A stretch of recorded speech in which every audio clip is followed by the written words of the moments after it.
Hello, Bacho. Let's read this question. So this question says, for the arrangement shown in the figure, the coefficient of friction between the two blocks is alpha. If both the blocks are identical and moving, then the acceleration of the each block. आपको क्या बताना है? Acceleration of each block यहाँ पर calculate करके बताना है. तो चलिए इस क्वेश्चन को स्टार्ट करते हैं. So we can say that the key concept of this question. इस क्वेश्चन का की कॉन्सेप्ट हम देखिए क्या हो जाएगा. इस क्वेश्चन का की कॉन्सेप्ट हम क्या देखें, हमें यहाँ पर एक्सेलरेशन फाइंड आउट करके बताना है. क्या बताना है? Acceleration of the blocks. या फिर आप फ्रिक्शन लिख लीजिए इस क्वेश्चन का की कॉन्सेप्ट. ठीक है, हम देखिए यहाँ पर क्या बताएंगे. हमें यहाँ पर देखिए क्या बनानी पड़ेगी, इसकी एफबीडी बनानी पड़ेगी. एफबीडी, ठीक है. देखिए यहाँ पर दो मासेस है. ऊपर वाले मासेस पर देखिए जो आपका स्मॉल एम, जो ऊपर वाला मासेस है, ठीक है, इस पर कौन कौन से फोर्स लेंगे.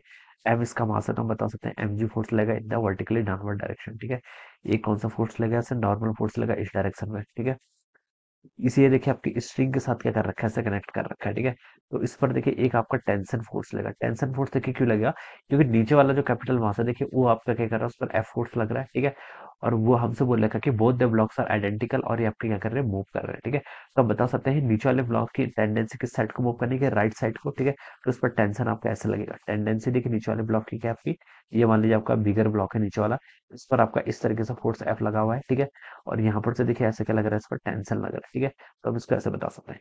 अब देखिए बच्चों, इन दोनों के बीच में क्या लगेगा, फ्रिक्शन फोर्स लेगा, और ये क्या करे, मूव कर रहे हैं. क्वेश्चन में बोला गया, तो हम बता सकते हैं बच्चों यहाँ पर कौन सा फोर्स लेगा.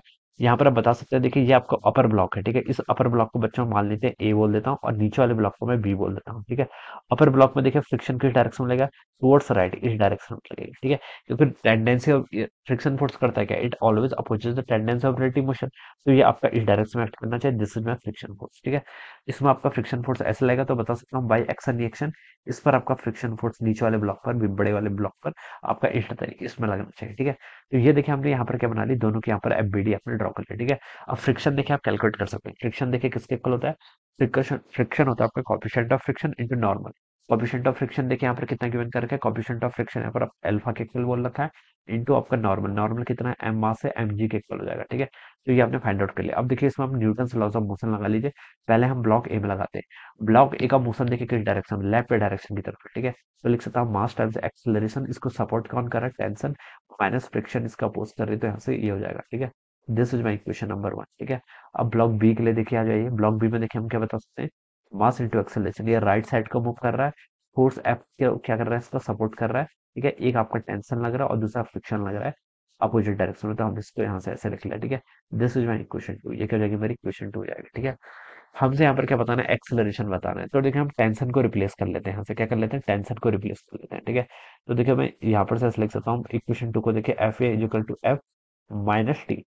ठीक है, अ, यहाँ से आपका कितना हो जाएगा बच्चों, यहाँ से माइनस टी के इक्वल हो जाएगा. ठीक है, तो यहाँ से देखिए आपका क्या हो जाएगा, T U minus mu M G. ठीक है, हाँ ठीक है, M A F F minus mu M G minus of T equal to M A. ठीक है, अब देखिए बच्चों, टेंशन को मैं इक्वेशन 1 से लिख सकता हूँ आपका M A plus alpha M G. क्या लिख सकता हूँ, M A plus alpha M G. ठीक है, ये हो गया, माइनस आपका कितना बच गया, यहाँ से आपका एल्फा एम जी ये बच जाएगा.